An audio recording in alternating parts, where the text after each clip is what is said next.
بسم الله الرحمن الرحيم. بسم الله الرحمن الرحيم. السلام عليكم ورحمة الله وبركاته.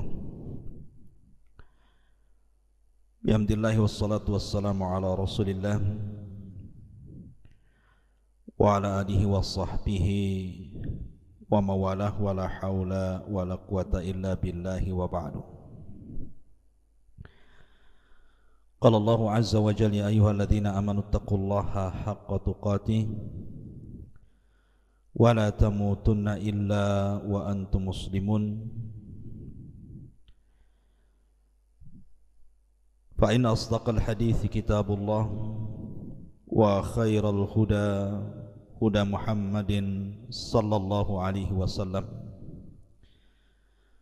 وشر الأمور محدثاتها وكل محدثة بدعة وكل بدعة ضلالة وكل ضلالة في النار.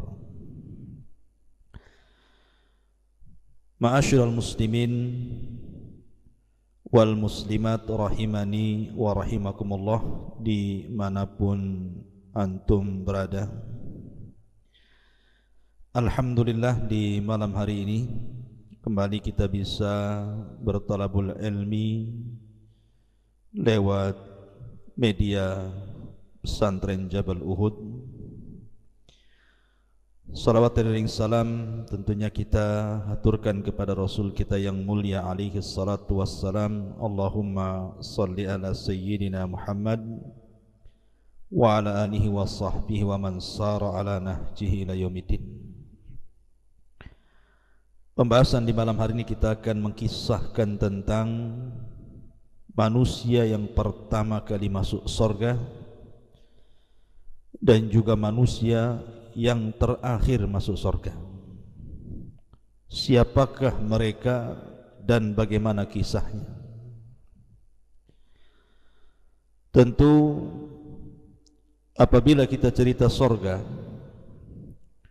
sehebat apapun orang menghayalkan tentang surga itu, maka surga adalah kebalikan dari hayalan kita. Karena tidak ada yang bisa mensifati surga, dan itu berdasarkan sabda Nabi sallallahu alaihi wasallam, a'dadtu li ibadis salihina ma la aynun ra'at wa la udhunun sami'at wa la khatar ala qalbi bashar. Aku telah sediakan bagi hamba-hambaku yang saleh di surga itu kenikmatan yang tidak pernah dilihat mata, didengar telinga, bahkan terlintas pun tidak bisa, saking nikmatnya. Makanya kenapa kenikmatan yang sempurna itu hanya ada di surga. Kalau anda mencari kenikmatan di dunia, tidak akan ada yang sempurna, pasti ada batasannya. Tetapi di surga tidak ada batasan.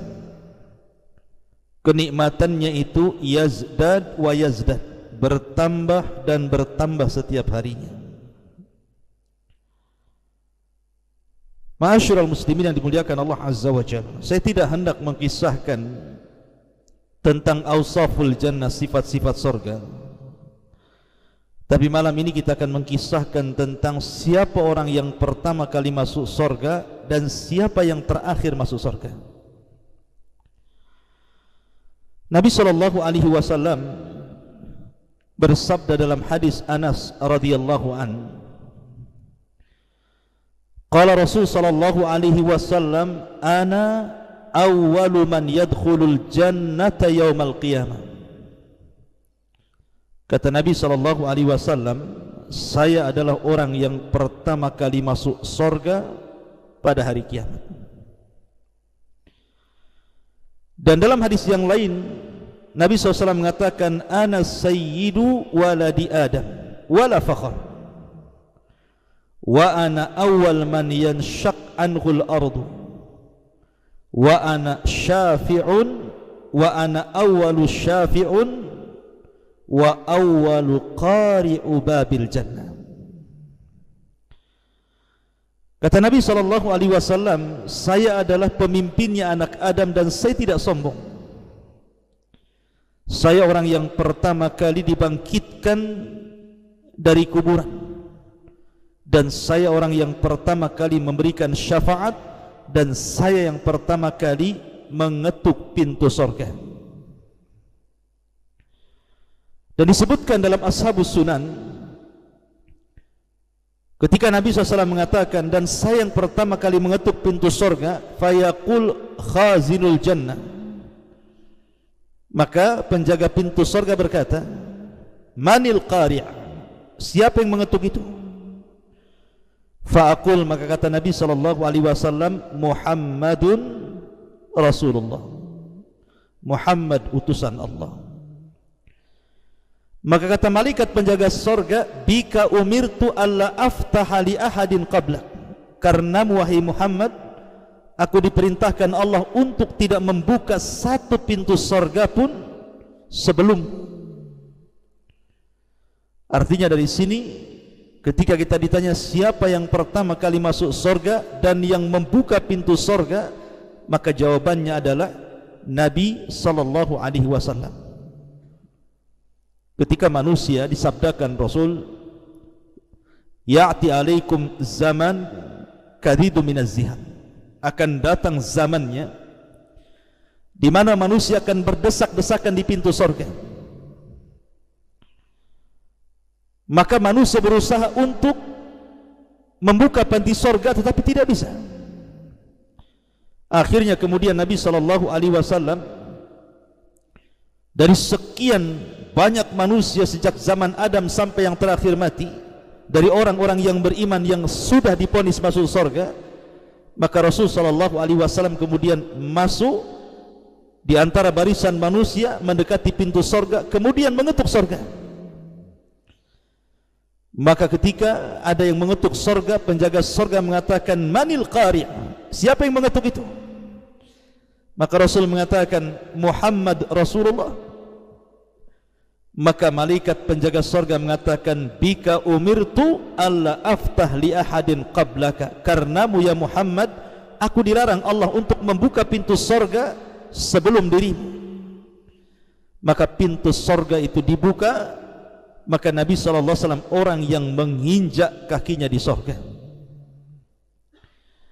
Ma'asyiral muslimin yang dimuliakan Allah Azza wa Jalla, ini kalau dari kalangan laki-laki. Lalu siapa dari kalangan perempuan yang pertama kali menginjak masuk surga itu? Memang tidak ada ayat ataupun hadis yang menjelaskan siapa wanita yang pertama kali menginjak surga.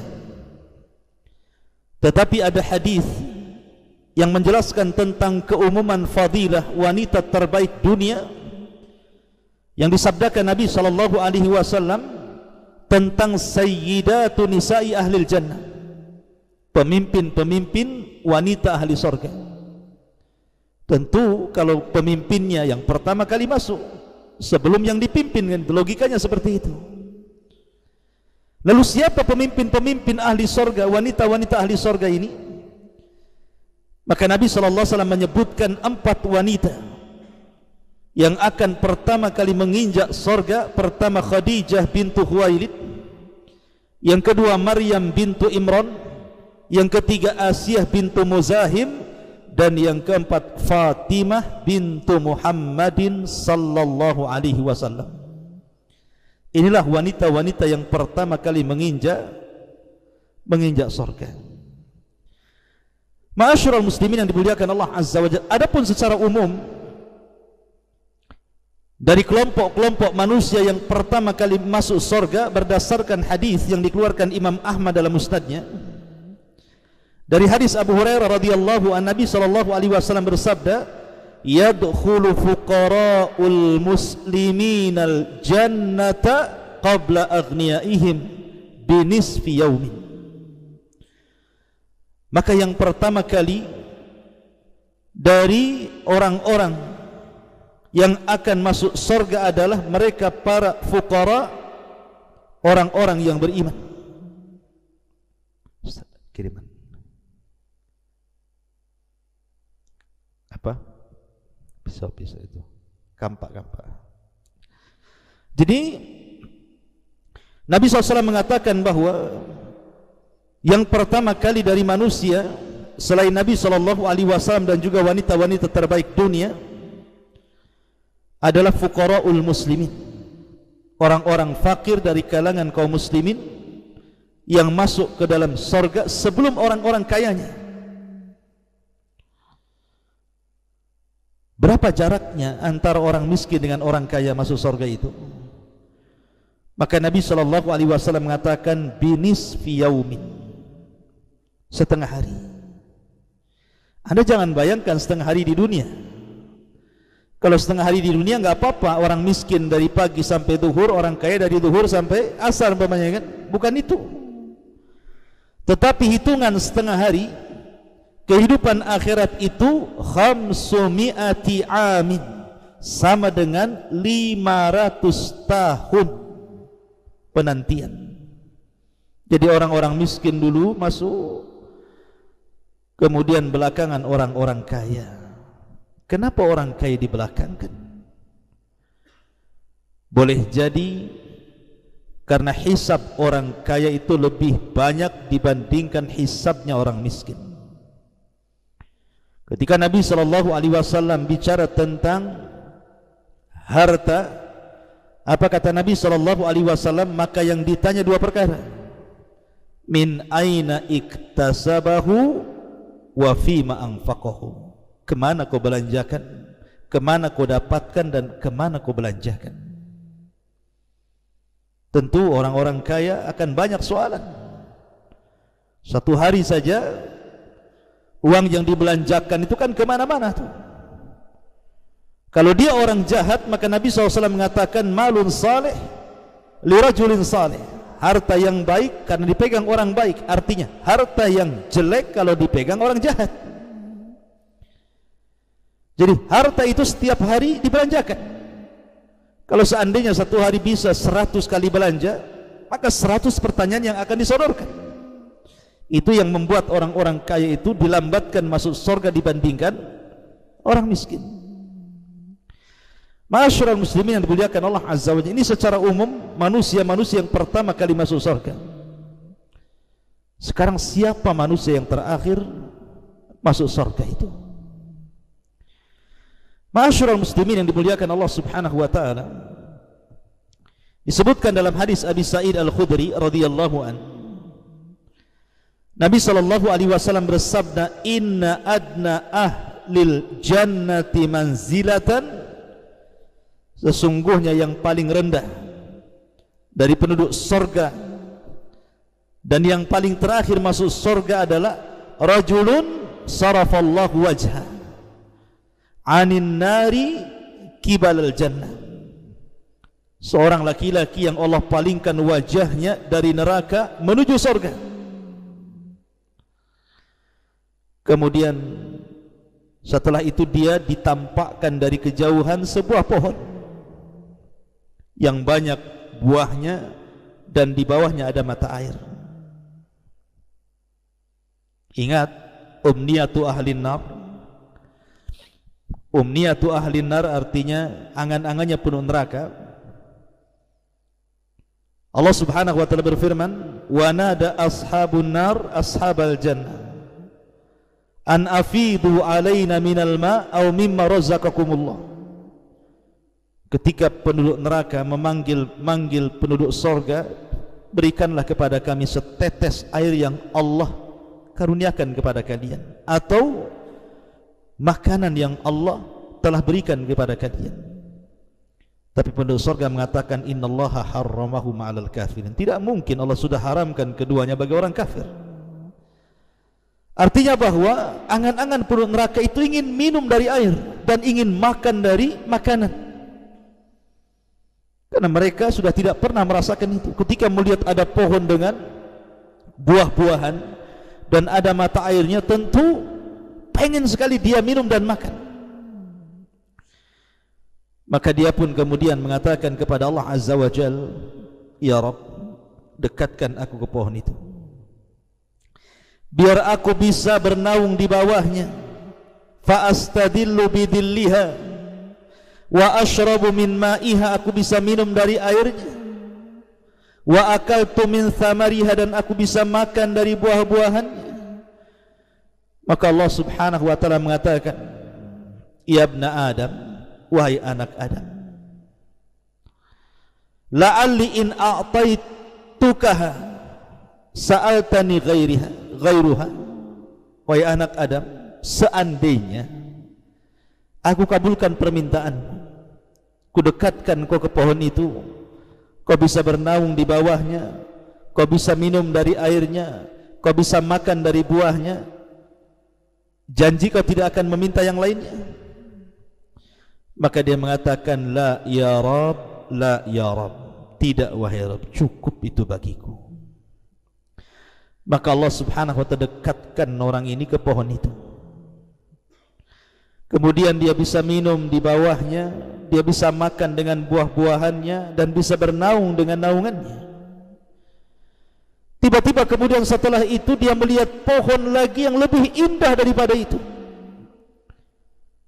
lebih banyak buah-buahannya, lebih banyak airnya, lebih rindang naungannya, pokoknya lebih indah lagi. Maka dia mengatakan, ya Rabb, dekatkan aku ke pohon yang itu. Fa astadillu bidilliha wa ashrabu min ma'iha wa akaltu min thamariha, biar aku bisa bernaung di bawahnya, minum dari air minumnya, makan dari buah-buahannya. Ya Rabb, dekatkan aku ke pohon yang itu. Maka Allah mengatakan, taib, seandainya aku berikan, apakah engkau tidak akan meminta yang lainnya? Bukankah kau sudah janji tidak akan meminta yang lainnya? Maka orang mengatakan, tidak ya Rabb, ini yang terakhir, katanya. Akhirnya Allah pun membuat perjanjian dengan dia bahwa pohon yang kedua adalah pohon terakhir dia meminta sesuatu kepada Allah. Setelah kemudian dia melihat berada di pohon yang kedua itu, maka rupanya dari situ dia nampak ada benteng pintu surga, dan dia bisa melihat di celah-celahnya keindahan surga itu. Kemudian dia mengatakan, ya Rabb, masukkan aku ke dalam surga, masukkan aku ke tempat yang indah itu. Maka Allah Subhanahu wa ta'ala mengatakan kepada anak Adam ini, tamanna ya abdi, bercita-citalah wahai hambaku, kau mau apa seandainya aku berikan kenikmatan kepadamu. Maka menghayallah dia, ingin ini, ingin itu, macam-macam. Ketika sudah habis mentok khayalannya, maka Allah Subhanahu wa ta'ala katakan, aku berikan kepadamu 10 kali lipat dari hayalanmu. Aku berikan kepadamu 10 kali lipat dari hayalanmu. Kemudian dia mengatakan, atastahzi'uni wa anta rabbul alamin, ya Rabb, apakah engkau akan mengejek diriku sementara engkau adalah Rabb semesta alam? Maka tiba-tiba Allah bukakan gerbang surga, pintu surga, maka dia masuk ke dalam surga seolah-olah dia orang yang pertama menginjak pintu surga, padahal dia orang yang terakhir itu. Begitu indahnya surga sehingga melupakan segala keperitan dunia dan kengerian neraka. Itulah orang yang terakhir yang dimasukkan oleh Allah Subhanahu wa ta'ala ke dalam surga, seolah-olah dia orang yang pertama kali mendapatkan kenikmatan sebelum yang lainnya, padahal dia orang yang terakhir. Menunjukkan bahwa surga itu semakin tinggi tingkatannya semakin indah. Dan tingkatan surga itu dijelaskan oleh Syekhul Islam Ibn Taimiyah sejumlah ayat dalam Al-Quran. Berdasarkan hadis qudsi, Allah Subhanahu wa ta'ala berfirman kepada para qari Al-Quran, pembaca Al-Quran, iqra wartaq warattil kama kunta turattil fid dunya fa inna manzilataka inda akhiri ayatin taqra'uha. Baca, tartilkan bacaanmu, naiklah sana, ambil tingkatan-tingkatanmu di sorga, dan engkau akan berakhir pada tingkatan sesuai dengan ayat yang kau baca di dunia. Kata Syekhul Islam bahwa tingkatan sorga itu sejumlah ayat dalam Al-Quran 6.400 kurang lebih, dan antara satu tingkatan ke tingkatan berikutnya jaraknya antara langit dan bumi. Semakin tinggi tingkatan, semakin indah sorganya.